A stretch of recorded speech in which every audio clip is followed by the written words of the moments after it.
Welcome to Funnel This, the podcast where fintech marketers and founders learn what really works when it comes to brand building and driving demand. It's hosted by me, Sally Baker. I'm the founder of fintech marketing agency Wondrous. Follow the podcast on LinkedIn and Instagram. Just search Funnel This. Today I am very, very excited to be joined by something of, I'm going to say, a fintech celebrity in Mark Cousins. Mark is extremely experienced across marketing in fintech and has led 3 high-performing marketing functions over the last 10 years, most recently leading global demand generation at Marqeta. And hopefully today you're going to share with us some of your insights from the last 10 years about marketing and how to do it really well. Thanks, Sally. Yeah, looking forward to it. So we're going to start off with a pretty broad question, Mark, but to you, what makes great marketing? I think let's start at a high level rather than get into the granular details, but I think fundamentally consistency is absolutely key. As marketers, I think we have the tendency to strive for perfection. But if you think about something like enterprise sales, where you're trying to connect with your prospect, not just today, but tomorrow, 6 months, 18 months, 24 months time, how are you doing how's your messaging, how's your activity consistently reaching your target audience? I think, it is easy in marketing to start an initiative, whether it's a blog series, whether it's thought leadership, and get distracted and move on to the next thing. But it's really fundamentally for me, consistency is the number one thing. I hope you don't mind me asking this, but if you're working in a marketing function, perhaps you're reporting into the founder, how do you navigate if they've got ideas where they want to sort of go off piste on something and you're trying to strive for consistency? Have you got any advice for dealing with those sort of situations? I think it is key to agree, really, your vision for the marketing department. It's key to have that plan of activity clearly laid out and articulated. I think it's key to try and understand the value that activity is going to deliver back into the organization and be able to point that back to a founder or a founding team that might be trying to take you off track. Okay. So essentially they have to be bought into your vision. And the better job you do in terms of selling the vision, the easier it is to get permission to carry on doing what you think is the right thing to do. Okay, great. And any particular sort of, let's say, skills or principles that you should have when you're trying to deliver this consistency? I think creativity is absolutely key for me. I think we're in an industry which is a sea of sameness. So to highlight that and bring that to life a bit, look at websites. Virtually every website is the same. Big bold headline, lots of acres of white space around. How many websites have journeys that are, driven by level of knowledge? So I know nothing about AI agents. Please educate me on AI agents. How many websites are driven by your function? I'm in the accountancy team. Tell me how AI agents can help me. I think we're so trapped by what's around us. So I'd say, unlocking creativity and having a strong gut feel as to where to go is one of the key things I'd point to. So not necessarily getting too caught up in trying to be the same as everybody else and fitting into that.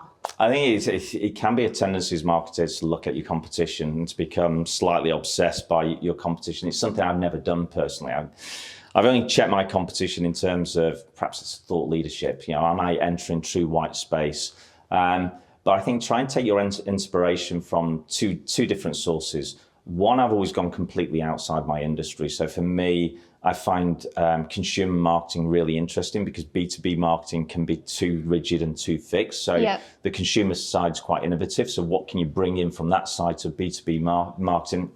And then the central other point for me is, if you want to do really good marketing, your marketing team has to be fixed into all your other key functions. So I want my marketing team to be close to customers and talking to customers because, understanding how they view your product, the language they use, the terminology, that's absolutely key. I want my team close to the product team, close to the sales team, sitting and listening how your sales team are pitching and how the various different sales members pitch a product or a service really brings it to life. So I think, how do you deliver your marketing function in as almost the fulcrum within the organization? I think one of the challenges with remote working is you don't often get to sit beside someone and overhear a conversation, which is so vital in informing you about where you might go next. Yeah, absolutely. And that's something that I did when I used to work in a B2C organisation in the marketing team at HomeServe, so financial services company. But we would all go out with the drivers and actually go and see the customers and hear what their problems were. And as you say, that's when you sometimes get the different sort of language and hear how they're describing their problems, It's as critical. opposed to how you think that they're going to describe it. I think marketing can be isolationist if you're not careful. You're all sitting in a room and you're brainstorming, but how are you informing your marketing with the different opinions of your key stakeholders, essentially? Do you think it's important perhaps to be bold and courageous in your marketing? Yeah, but I think that has to be informed by your gut instinct. And I think one of the things that marketers don't have is time, and enough time to be inspired, enough time to really think through a problem and how they might approach it differently. I think that the tendency is to be safe and play it safe, especially in B2B. Yeah, I think to come back to your point about time, that's certainly something that I hear across all the people we work with. And it's almost like you've got that many jobs that you've got to do. You just don't have the time to sit back and take that time to think and have the time to be inspired and to look around and come up with those ideas. And you do need time to do that, don't you? It's almost a luxury, I think. I think modern marketing engines are almost exhausted in terms of their to-do list. It's that impossible game of bop it. We all get up in the morning and you got your Slack, your email. I think one of the key things of good marketing leadership is to kill all distraction activity. And that distraction activity comes from two angles. One, it's the organizational's requirements. Marketing, can get sucked into crisis comms and other areas. But marketing is also its own worst enemy. It's, what is that activity you're doing that isn't working? What can you switch off? How many meetings are you involved in that you don't need to be involved in? You have to free up that time to do what, do great work, be creative, find inspiration. And have you got any examples? Can you bring that to life a bit for us? I think, look at something like Yonder, for example. The way Yonder use humour, both from a campaign perspective and both in terms of communicating their brand, I think they're on a different level. You quite often look at what they're putting out, and it does make you chuckle. You take a couple of seconds out and you go, someone's really thought about that. Monzo, I think, are a great example of using humour as well. Yeah. We've already spoken about how important it is to have your vision leading the marketing team and to have the founding team bought into that vision. How else can you collaborate with the rest of the business in order to deliver success? Look, I think great content is not necessarily driven from marketers sitting in a room brainstorming amongst themselves, right? So I think having those relationships across the organisation, product, customer success, sales, that is where you're going to deliver real insights, which is going to build really interesting content. And also the wider industry as well. You want to bring in thought leaders from outside as well. So I think use your experts internally and around you to really build world-class content. I think that's the first thing. I think the second thing is marketing. Part of it's about amplification, right? We all build this great content engines, and it really pains me when I see companies put out great stuff and you see 3 likes or 3 shares from employees. So it's how does that become a team sport? How do you get people to really engage? How do you get your employees to engage with your own content? Because I think that shows something about the culture you've got. It shows something about a shared mission, a collective vision. And that resonates with other companies who are looking to do business with you, right? They want to know that your employees are really contributing, really enjoy the work that they do. So I think bringing those guys in. Sticking with amplification of content, it's got to be really important to get the C-suite involved, hasn't it? Yeah, I mean, the C-suites they've got to drive this. They've got to be involved in the strategic plan of this from the outset. So I'd involve them in brainstorming, involve them in the planning. So many of the conversations they're having are relevant to informing marketing about the messaging marketing should be talking about. So there needs to be that real tight relationship between them. But if you look at what's happening in the wider environment on LinkedIn now, you've got companies being built by leaders on LinkedIn in real time. Look at Adam Robinson, retention.com. That is where we're going. So the sooner you can get your C-suite involved and engaged, the better it's going to be all round. What about the role of employee brand building, Mark? I think that's obviously something that's growing enormously. I think it's incredibly critical that companies support this, marketing supports it. I think it's probably a discussion that we were at when you talk about investing in someone's training, and it's like that conversation. Well, what happens if they leave? We're going to get that back. But employees who are willing to talk about products, to talk about their expertise on LinkedIn, it's only going to be to the benefit of that company. You look at someone like NomoPay, where you've got George Boot and you've got Grant and you've got Justin. Those guys have got tens of thousands of followers. They're not going to be short of inbound leads coming through LinkedIn. And I genuinely believe LinkedIn can become your number one sales channel. So I think the question becomes, how can marketing support building employees' brands, and what is the role in terms of marketing encouraging employees to build their brands on LinkedIn? What is the role? I think marketing has to step up and take part of that role. Yeah. You provide the resources, provide the support, provide the training. It has to be a facilitator. It's going to come back and it will pay back the organization multiple times over. If you've got strong leaders throughout your organization, not necessarily C-suite, but strong experts, and their expertise is being showpieced on LinkedIn. And is that something that in your experience in the businesses you've worked in, were those businesses investing in LinkedIn training, for example, for their employees? I think the bigger businesses have been slow to recognize the power of LinkedIn. You look at some of the established organizations out there and you'll see the C-suite haven't even got pictures of themselves on LinkedIn, aren't actually pushing the company's content on LinkedIn. I think the agile organizations out there really have a chance to thrive by adopting LinkedIn as almost a communication first channel. Yeah, it's just such a great way to help push your content out there, isn't it? So moving on a little bit then, what do you think is the current state of B2B marketing? I think marketing is a challenging place to be in at the moment for a number of reasons. It has flipped to a very return on investment now function. There's not a lot of organisational patience, I think, for marketing at the moment, which brings about its own problems, and it flips activity from being brand building to demand gen. So the way I look at the marketing environment at the moment, if you imagine sort of a horizontal axis, I see it as one side you've got an analysis, and on the other side you've got creativity. And then if you look at the vertical axis, I very much see you've got your strategic activity on the top and you've got your tactical. Where marketing, I think, at the moment, and part of the challenge we've got, is it's very much driven down to the bottom left corner, where it's stuck in that very data-driven environment and it's stuck in that tactical. Yeah. And the reason behind that is we've got so much data that's coming out of marketing at the moment, and so much of it is focused on demand gen. So a lot of it's about, the pipe's not where it needs to be. What campaign are we kicking out next?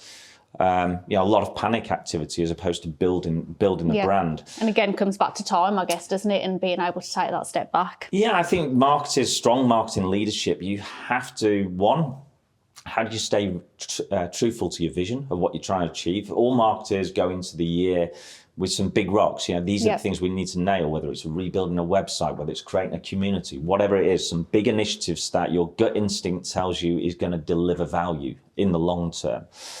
So I think you have to stay true to vision. I think you really have to get back to what is it that you're doing that's not working, scrap it. All marketing departments are doing activity that is not delivering value back in, whether it's campaigns ongoing, whether it's Google advertising, whatever it is. Be brave, cut some of that stuff off, and free up the time to get back to being creative. Yeah, and how important is experimenting then? I think you should view marketing as being an experiments lab. I think you should be, every quarter you should have your list of activity that you want to try, that you want to understand. It's so difficult, and my experience certainly over the last 5 years, there's not many levers that I had in my armory which sort of delivered leads automatically into the business, but what you need to be doing is exploring those next channels. Slack newsletter campaigns. Have we tried Slack newsletter? What's the difference going to be in response rates to a conventional email newsletter, for example? And I think the challenge is we just don't free up and create enough time to do those experiments. And so what do you think the ratio should be in terms of how much time you should spend experimenting versus doing your day-to-day activity that you've got running? I think, look, I think every quarter you should have a couple of experiments that you're running. You know, if I was the C-suite, you know, and I'm look at my marketing team, I'm continually asking, what are you trying that's different? What are you switching off that's not working? Those are the questions that I'd be asking. Because your data should be pointing back and giving you those insights, and you should be in control of your data to deliver those insights. I think those, you know. Are those the questions that do generally get asked by the C-suite in your experience? Not enough. Yeah. So if you're in a marketing function and you're not getting asked those questions, that's an opportunity for you. I think if you're in a marketing function, you know, what I would be doing is having a very close relationship with my C-suite, which is saying, you know, this is the quarter ahead, or this is the next 6 months ahead, and this is what I'm trying to prove, and this is what I'm trying to disprove, or this is where we're going. You know, I want to have a two-way dialogue with my C-suite, which is a very honest relationship. This is, you know, this is where I'm having challenges at the moment. You know, how can we as a team win together? You're experimenting. What happens if the experiments don't go too well? Does it matter? I think that's fine. That's about having permission to fail. Has got to be within the organisation, right? Not everything you try is going to work, and you know, I'd argue that perhaps 60 to 70% of the things that you may well try might not yield the results that you want to, you know, you aspire to get. But it also comes back to that consistency, right? Yeah. If you've got a gut hunch, then you're going to have to back yourself, and you're going to have to give yourself running time. You know, just because you spin something up, it's not going to necessarily deliver straight away. It might take 6 months. It might take 12 months. So you've got to back up your hunches as well. Mark, you've given lots of great advice so far about the type of things that people leading a marketing function should be doing, what conversations they should be having with the C-suite in particular. If you're relatively new to marketing and you're ambitious, want to climb the career ladder, have you got any advice for people in that situation, what they should be doing? Yeah, no, absolutely. First of all, know the product better than anyone else in the organisation. Spend time with your sales team, spend time with your solutions team, really understand the nuances of the product.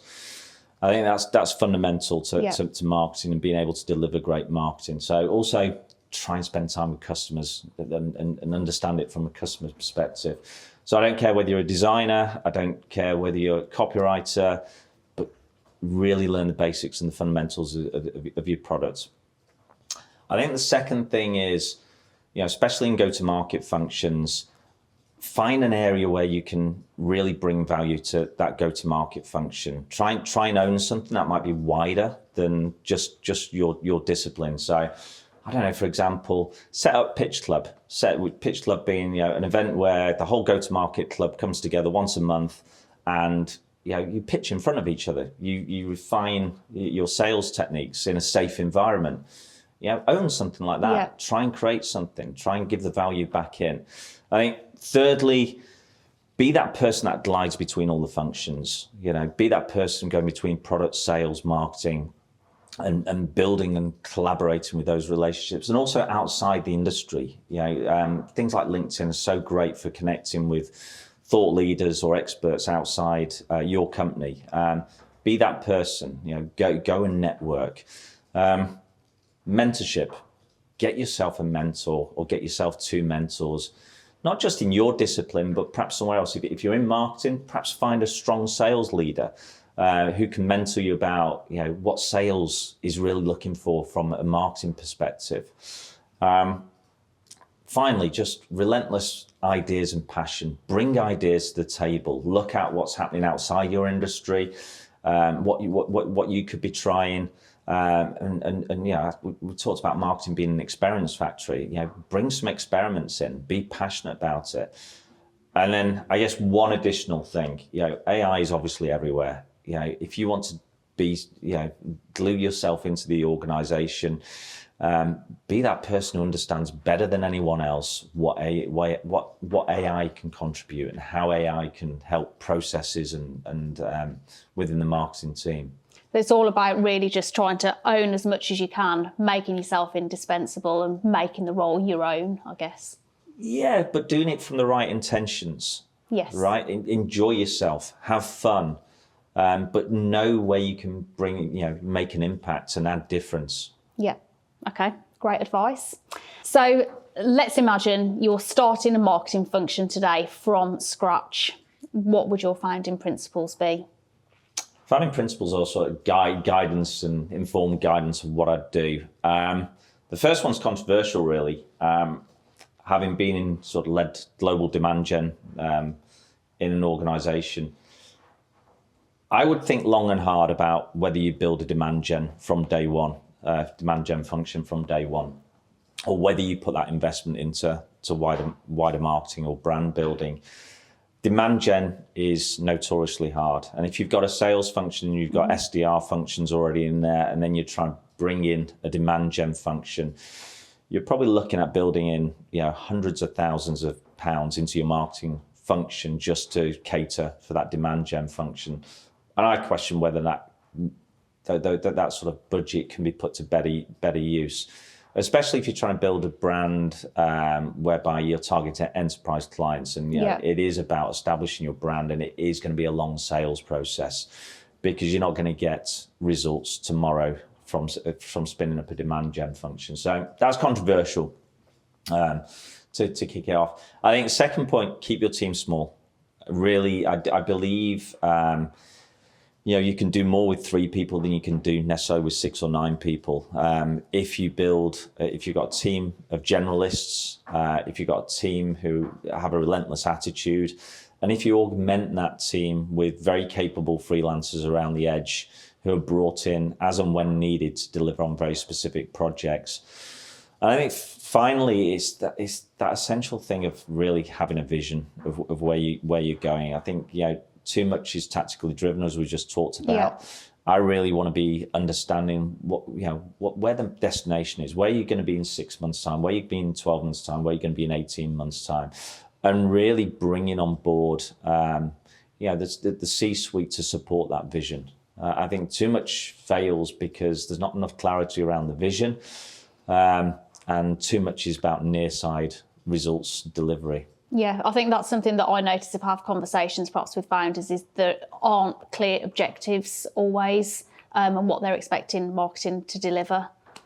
Yeah, I think that's a very apt question, especially if founders haven't really been experienced in terms of marketing themselves. No.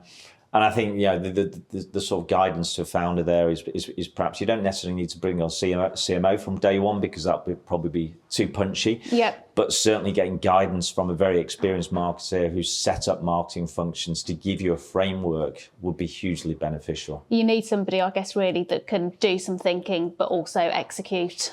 I think that's where we're at now from marketing. From a marketing leadership perspective, your CMO is not just the grand vision builder. Your CMO also has to have their hands in the engine, delivering. Especially, I think, with the trends of smaller marketing teams, tighter budgets. I don't think you have the luxury. Are those people hard to find?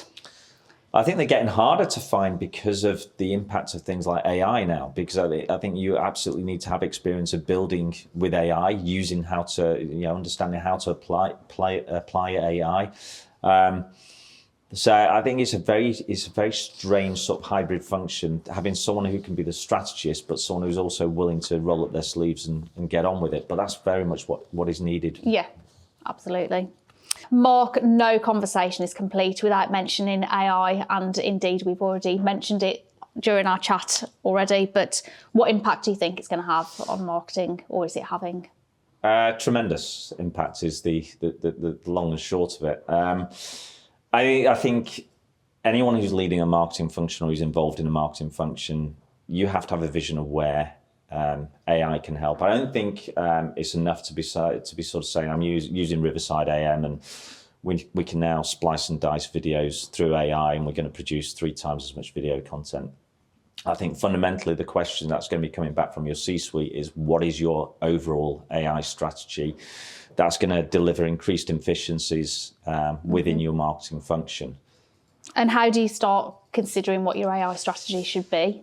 Well, I think it goes back into that technology stack, right? So, marketers now have quite detailed technology stacks. How's AI going to go into that technology stack? So I think there's a couple of things. I would look at some kind of framework in terms of how you're reviewing how AI can actually impact your marketing function. And that framework may be, what's taking you the most time? What's costing you the most money at the moment? What are your weak spots? Is it when you look at your marketing function, where are things not where they should be? And then also looking at your aspirations, that's stuff that's been on your forever to-do list.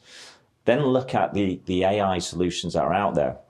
I mean, part of the challenge is there's another AI solution every single week that's popping up that's allegedly going to solve all your issues. So you're going to have to choose wisely here. But I think some of the solutions that are already out there, we've talked very strongly and passionately about content and how your content's differentiating. I don't see the solution really as the AI writing tools. For me, that's down to your copywriter and what they employ. But if you look at the AI note takers, and if you were to be able to systemize your sales team, your product team, your solutions team, and the conversations they're having, and create a solution where you've got AI pulling all the various sound bites that's coming out, that then informs your content strategy. You can see how just a basic solution like that could be absolutely deliver tremendous value back into the organization. So would you say that that's where you can get immediate impact? Is there anything else? I think for me, marketing is so much about fine margins now, and so much of marketing is about having robust processes. You can do the activity, but where's the follow-up? And I think that's where AI can truly add the value. So, if we look at triggers, are key for me. So, one of your loyal clients moves on to another company. What's the trigger for an outreach going out there? Whether it's triggering an SDR, whether it's triggering some marketing activity. So X company raises 20 million. What's the trigger that's powering that outreach or that contact strategy? And there's dozens and dozens of these triggers. So for me, how can AI systemize and help really power and inform marketing, a timely and informed marketing outreach strategy? Mark, this just sounds like a massive job. So where do you even get started? It is, but it's about understanding what's out there and how AI is already changing the world, and you have to get your hands dirty, unfortunately. And I think there's some tremendous companies out there doing great work. A company I've engaged with quite a few times, it was so super helpful, relay.app. They're doing some great work in terms of AI agent building, specifically in the marketing field. Go and have a look at the YouTube videos. Go and co-build agents with them in their live streams. I think you've got to get your hands dirty to absolutely understand the capability and what this future can potentially deliver. That's going to have an impact on your organizational effectiveness. Mark, brand building. The long game, isn't it? But according to you, it's the short game. It is the short game. And this is my experience the last 5 years. If you are starting from scratch and you go out on an all-out demand gen focus, which I have done in the past, it's hard, right? People don't actually understand who you are. That connection hasn't been built in the marketplace. I think if you reverse and re-engineer that strategy and you just build a brand, and when we talk about building brand, it has to be about giving value back into the marketplace. It's not just about putting t-shirts out there with great big logos on. How are you building educational resources? How are you building communities? So you're backing some of those bigger ventures. It will pay back. Now, it's going to take time. This isn't an instant, do it and they will come. This is reinforcement in the marketplace over a long period of time. But it comes back to that consistency question again. How do you have layers of activity consistently going out there? So, your thought leadership, your blogs, your community building, your educational resources. But that is how you build, a very strong inbound pipe. And I think if you look at it over a period of time, and you look at, your demand gen, and what your demand gen engine will do, it'll be little spikes and bumps. There's an event there. There might be a new product release or something. You'll get your little, but it's hard work. Yeah, it really is. In terms of creating cut through in a busy world. where all your competitors are doing exactly the same. Brand, on the other hand, if you were to look at that access of time and your brand building activity, you'll see that gradual upslope.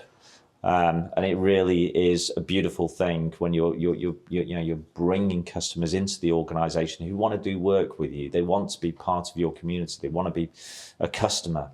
But it's to do with the brand that you've built out there and the relevance of that brand. And how do you define brand?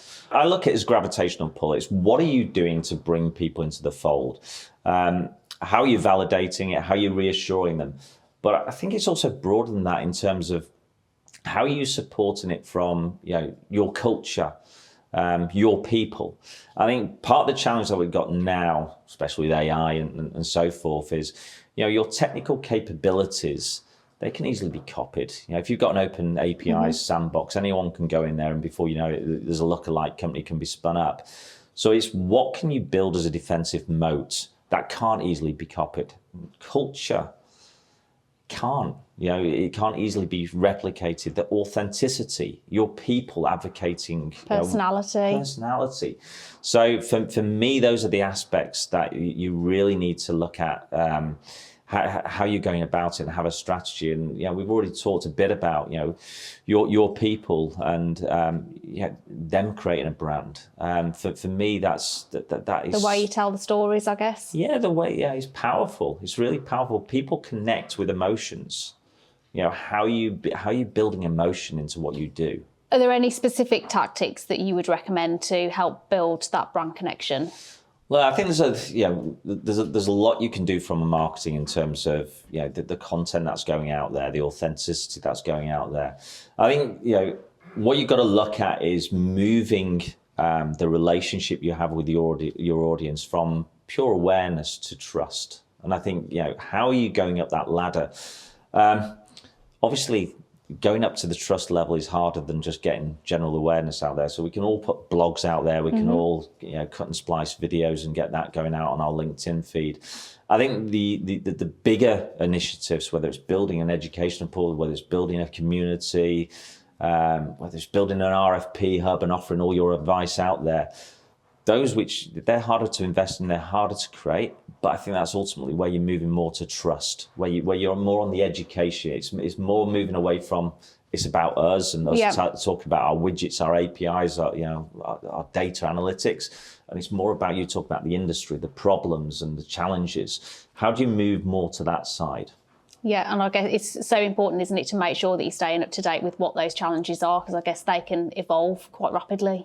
They can, and that's really about the marketing team once again being close to your sales, your product team, your customer success team, and really understanding how your industry is changing, the dynamics, the pain points. Talking to the various different stakeholders and really understanding, the commercial side from the product side and what the pain points are. Yeah, and ultimately, I suppose your clients don't really care about your API. They just want to know, what am I going to get from working with you? What's the upside? I think the interesting thing is, as marketers, we can all have assumed understanding about why our clients are doing business with us, but it's not until you actually start talking to customers, perhaps over a few drinks, and actually understand what it is. Sometimes, it doesn't necessarily come down to your product.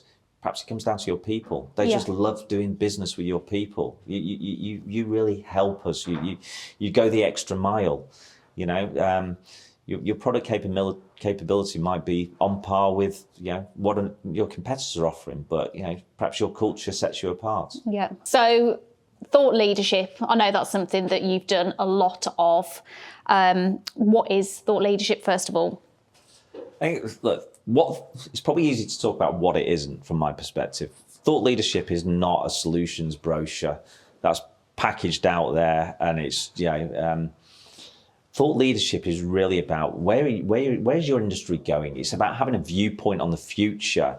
It is about involving the rest of the industry. Whether it's consultants, experts, whether it's potential prospects, whether it's current clients. Thought leadership is about giving value back. It's not about you. It's not about, for me, thought leadership, it's always been the Marqeta offering or my previous company's offerings, that's always been a PS. It's always been about hitting subjects which are prevalent head on, but from different aspects. How important is it to get collaboration on those then?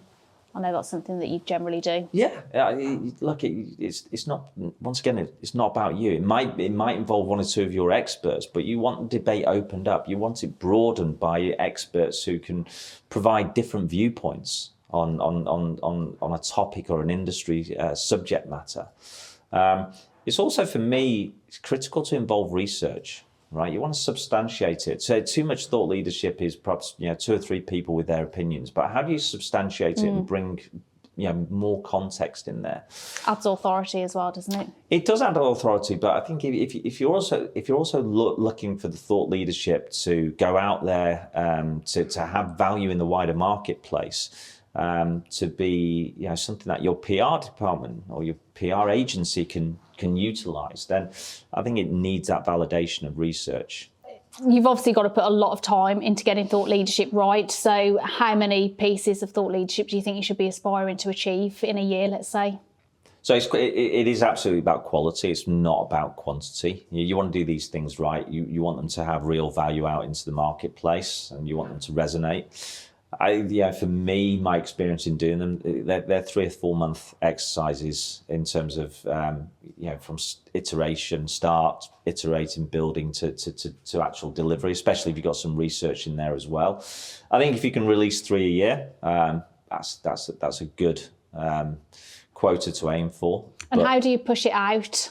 How do you get the most out of that content? I think one of the most important things, one of the most critical things I've done with thought leadership is involve your PR agency right from the beginning, right? Because ultimately you want to get eyeballs on this thing. You want to create debate around it. So whatever you are, whatever the angle of it is, bring in the experts who can really tell you, the areas to probe into. So this is clearly a long process, as you've mentioned. Is there a formula that you follow every time? For me, there is a bit of a formula. I mean, first of all, it's about the subject matter you're choosing. You want something that's topical. You want something that's got depth, and there's angles to it. For me, I always try and involve research. So you bring in either a qualitative or quantitative angles to it and substantiating it. I think I want experts from the industry, experts from my company involved. I'm trying to bring clients into it, and I'm also trying to bring prospects into it. So using it as a bit of an opportunity to instigate relationships with companies that you would ultimately like to do business with. Yeah. Clearly, marketers have got a lot on their plate already, but one of the crucial things that you're going to need to know is how to measure success. So how would you do that? I mean, firstly, let's not kid ourselves. Marketing is a return on investment game, right? So that is the first fundamental thing that we have to be demonstrating. I think what you have to do is selling the vision to the organisation and buy yourself some time to deliver that return on investment, because marketing is not an overnight phenomenon. I think the second thing is get very real about the metrics that you want to be measuring and also putting out to the organisation. So one, I encourage that all marketing teams have complete transparency across the organisation. Deliver dashboards to your exec team, all be looking at the same metrics. But I think there's a tendency for marketing teams to deliver a lot of metrics because we've got so many different metrics going on. And I think for me, it's getting away from what I'd call total addressable market measurements to total relevant market measurements. Now, what do I mean by that? I think we have had a bit of an obsession with sort of almost vanity metrics, if you like. How many people have attended my webinar? How many website visitors have I got? How many downloads to a brochure have I got? What's my share of voice? So big metrics, which look great when you report on a dashboard. But I think, where we probably need to drive to as a marketing team is, what are the metrics associated with the customers that we really want to win? So, in terms of your named account list, or your, who are we engaged with from that named account list? In terms of stakeholders in that named account list, who are we once again engaging with? What's our pipe of that named account list? So getting more more prescriptive about the metrics, which are ultimately going to work for the whole business. And I guess that those are the things that the C-suite really care about, as opposed to how many downloads of the brochure you've had. Yeah, I think, we unfortunately, in too many organisations, we're still in the sort of the waterfall process where you start out and you have to have 1,000 people at stage one, and it whittles its way down.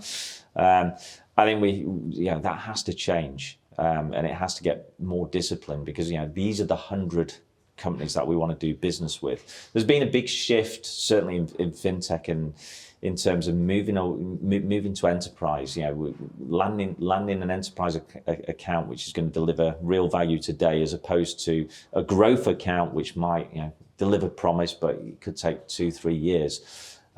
When you move into enterprise area, that's where these metrics of those 50 accounts, those 100 accounts, they really matter. Mark, that has been so insightful. Thank you so much for joining me today and having that conversation. No, thank you. Enjoyed it. Fab. Great. Thanks for listening to Funnel This. Follow the podcast so you never miss an episode. And if you enjoyed it, do share with someone else who might find it useful too. See you next time.